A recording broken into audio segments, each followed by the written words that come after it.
only 2 days away from Boston College and Pitt facing off in Pittsburgh. On today's show, we're going to have Noah Hiles of the Pittsburgh Post Gazette joining us to talk about the Panthers and look at this matchup between two former Big East foes. You are Locked On Boston College, your daily podcast on the Boston College Eagles, part of the Locked On Podcast Network, your team every day.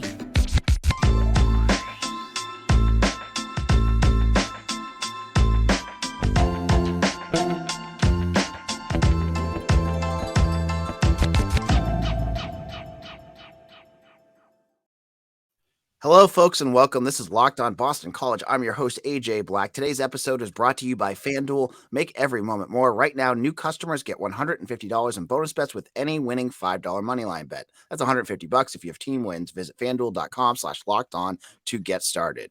Now, we are very fortunate today to have a special guest to talk about the Pitt game. We're only 48 hours away from kickoff. It's a big game for both programs. Pitt's at 2-8. Boston College is sitting at 6-4 after getting thrashed by Virginia Tech this last week. And we are going to be joined by Noah Hiles of the Pittsburgh Post Gazette. Noah, how's it going? Hey guys, glad to be on. I'm doing well. How are you? Very good. Doing well as well. All right, Mitch, you're up.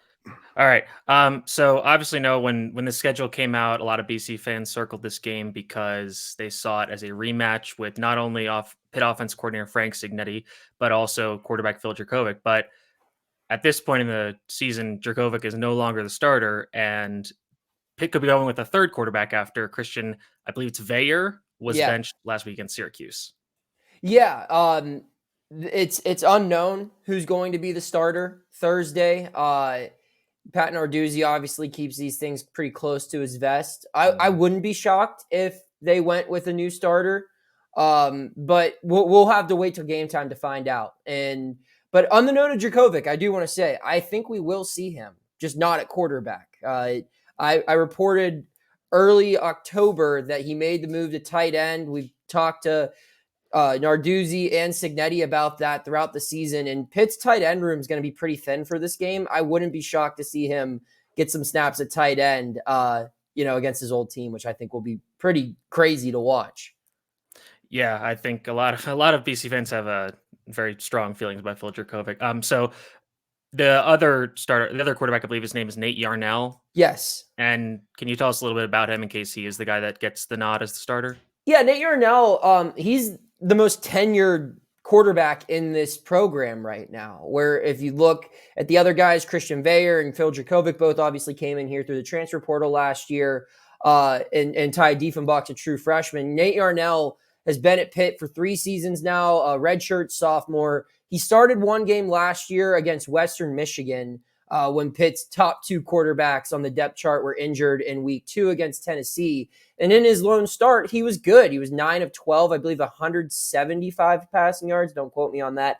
And a touchdown, no interceptions, and led Pitt to a road win in Kalamazoo over a not great Western Michigan team, but he did enough to get the job done. He saw some backup time as well in the Sun Bowl, and then he's played in 2 of Pitt's last 3 games in the fourth quarter against Notre Dame and Syracuse.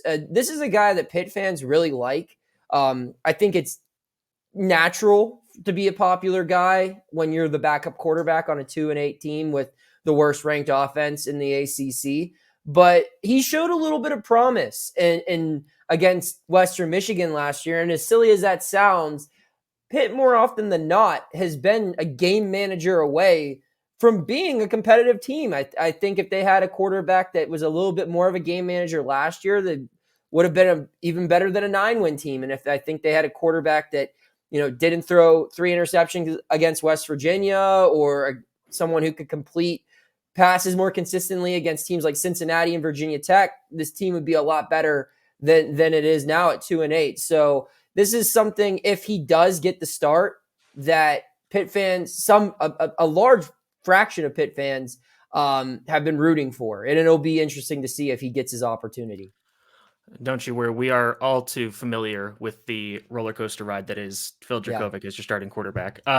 So to kind of draw another parallel, from when I was watching Pitt games and kind of looking at their stats and their snaps, it seems like Pitt has had a lot of injuries and just a lot of different bodies playing along the offensive line. Is that injuries, or is it level of play? Or, I know they haven't had a lot of consistency in terms of starting combinations there this year.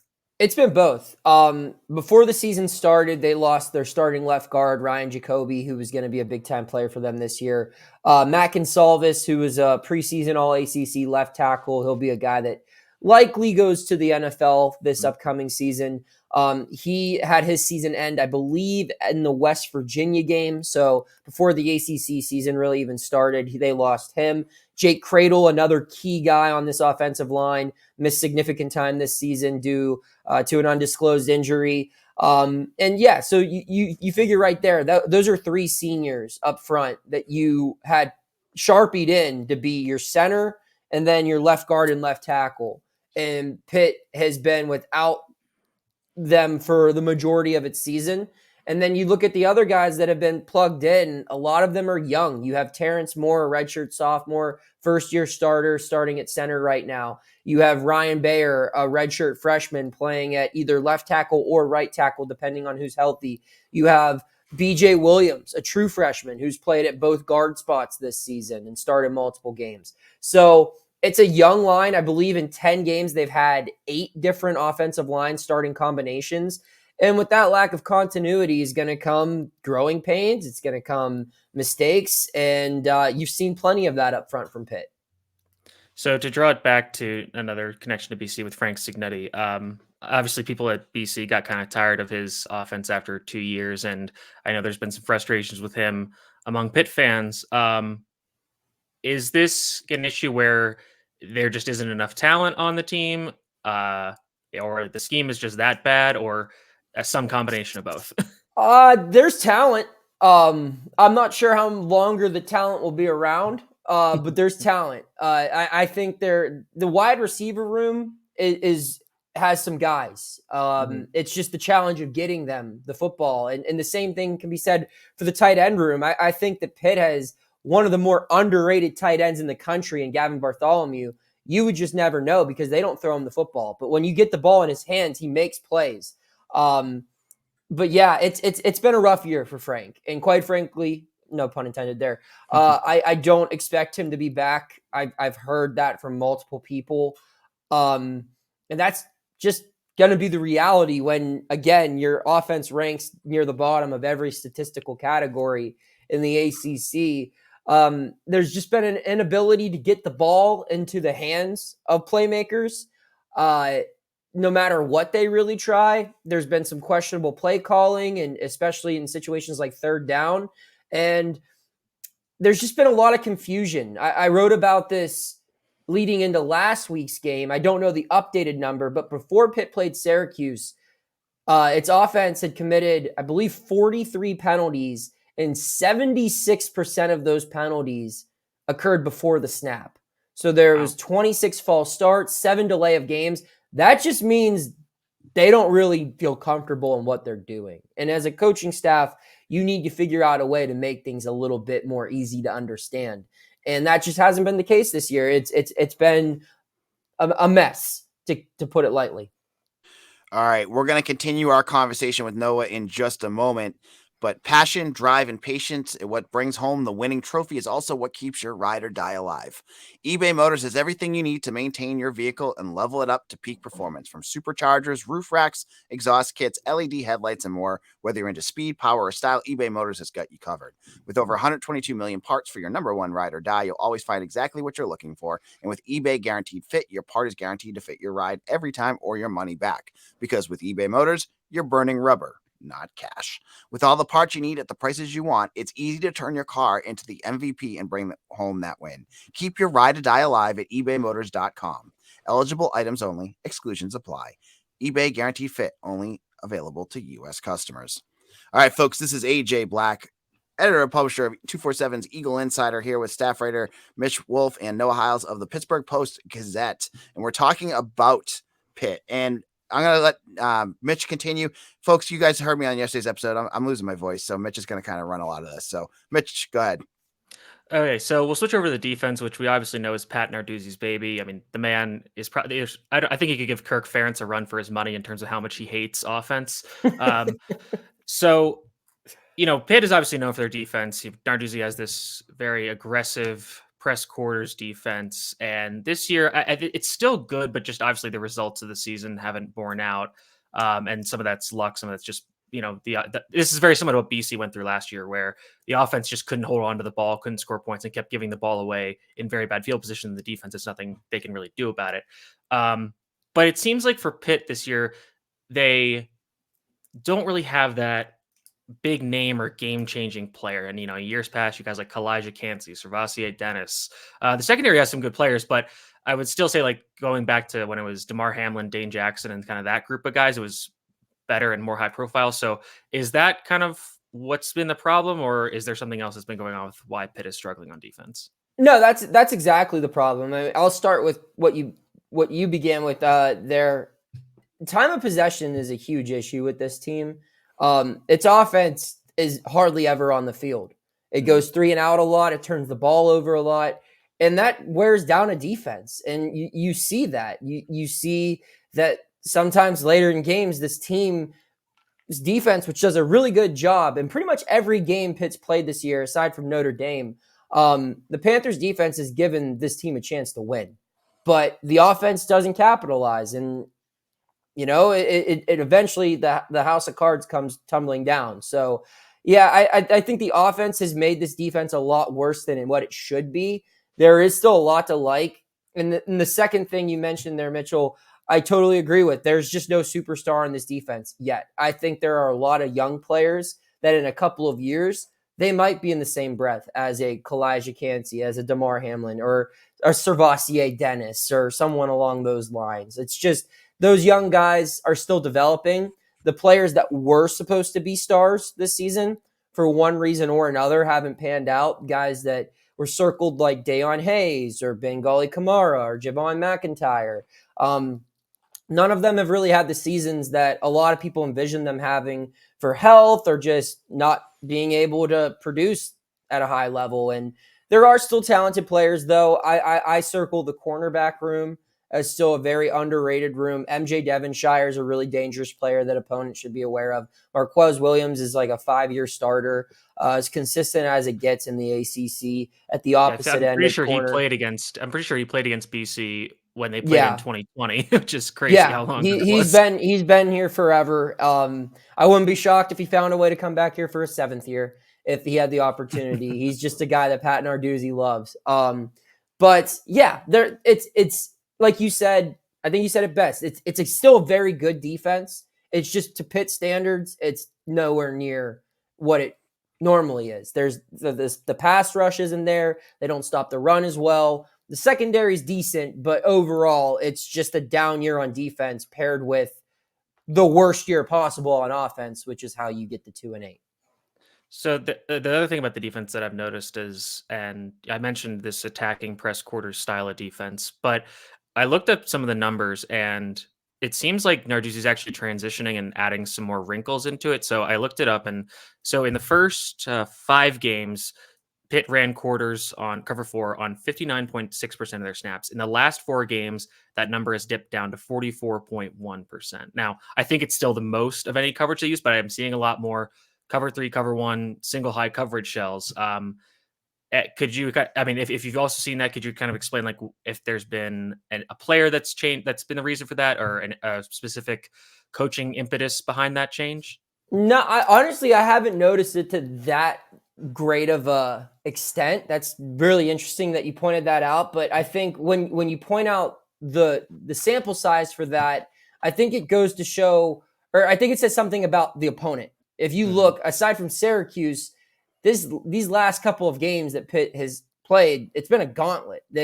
Since the bye week, it played Louisville, and then it had Wake Forest, which wasn't that big of a challenge, even though it lost somehow. Game you guys should have won. Yeah, but then and then it went to Notre Dame, and then played Florida State at home. I mean, those are 3 really good teams out of 4 right there. So that would probably explain the schematic change. Those are 3 teams that have explosive players on the offensive side of the ball. 2 really good quarterbacks there with Hartman and drawing a blank on the Travis. Yeah, Jordan Travis. Yeah. So That would probably expand a little bit. I don't know why you would carry that scheme over into Syracuse, and perhaps that's why a tight end ran for 147 yards against them last week. But hey, that's that.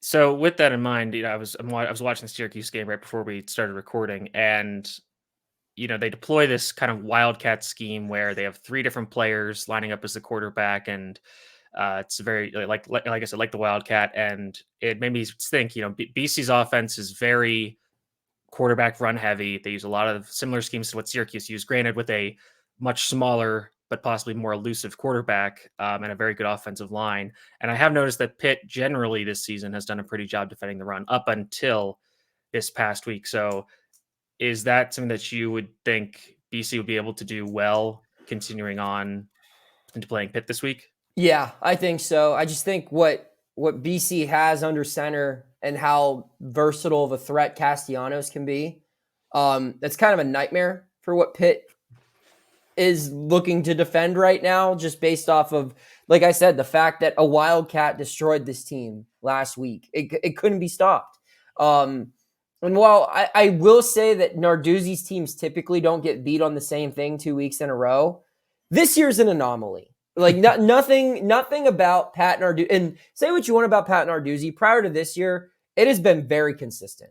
Mm-hmm. It's been a lot of winning seasons. It's been a lot of normally 8-win seasons, but they win more than they lose, and they typically play to the level of the competition they face.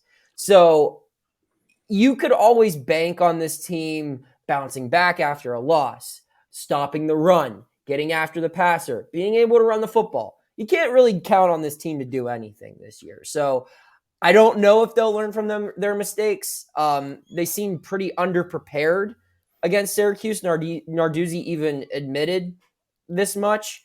But after what happened against the Orange and knowing what Boston College's strengths are, you would hope that Pitt would have a pretty good idea or a pretty good plan when it comes to stopping some zone runs by a quarterback.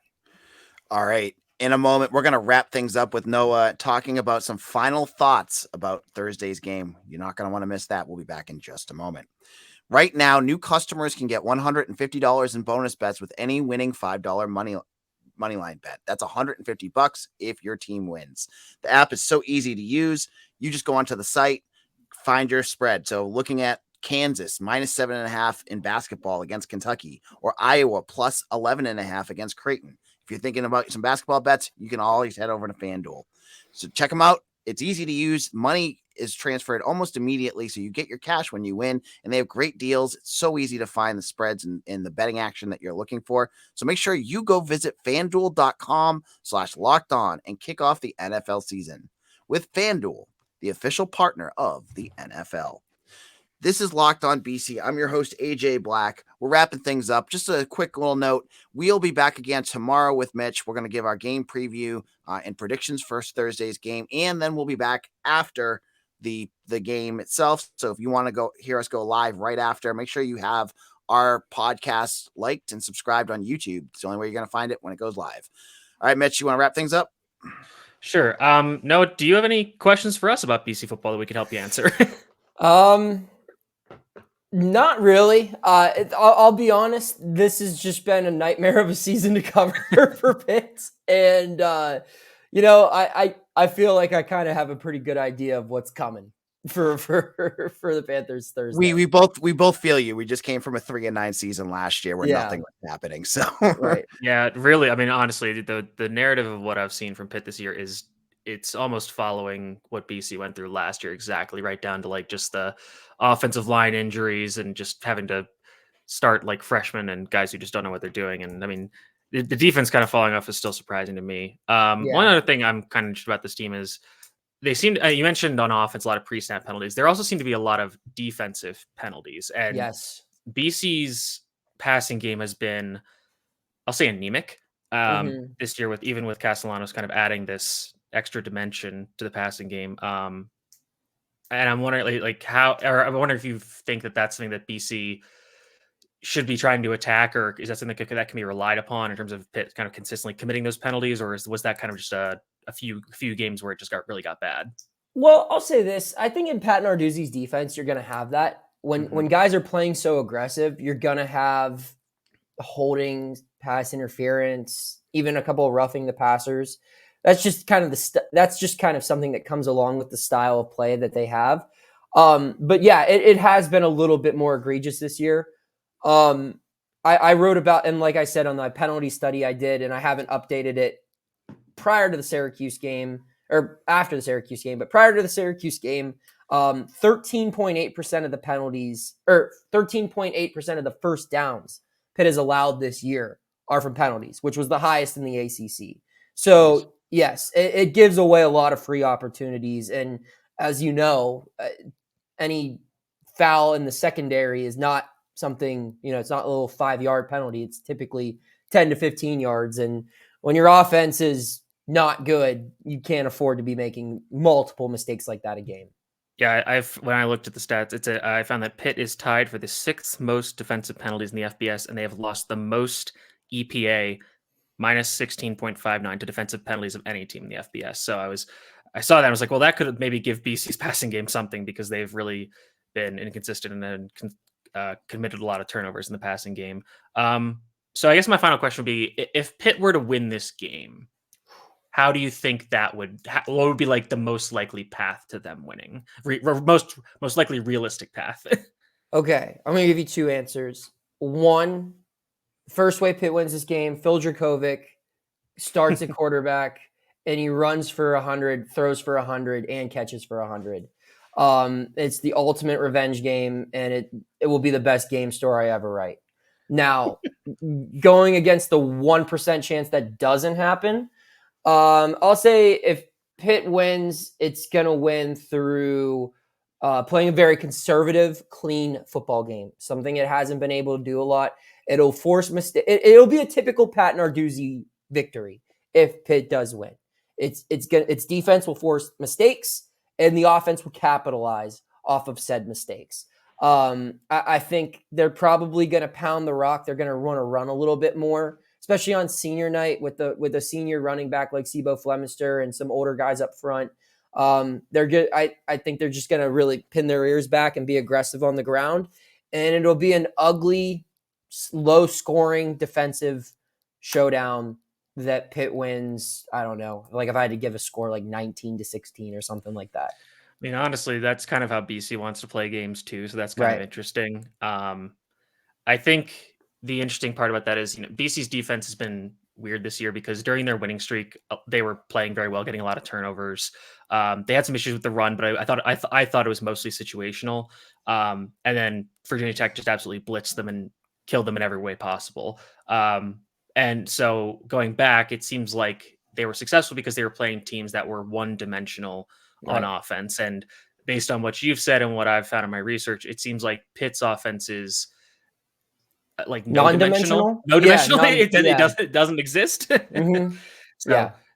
So that'll be kind of interesting to see, like if BC breaks out of their mold of how they want to play games, because that could play into Pitt's hands, or if they just say we think we can execute in this style of way better than you can, and if BC can force and capitalize on some of those mistakes that Pitt's offense seems to be consistently committing. Yeah, I hear what you're saying. I guess the best way to sum this up, it's not going to be a pretty game, and I think you guys will probably win. All right, thank you so much, Noah. It's interesting. Yeah.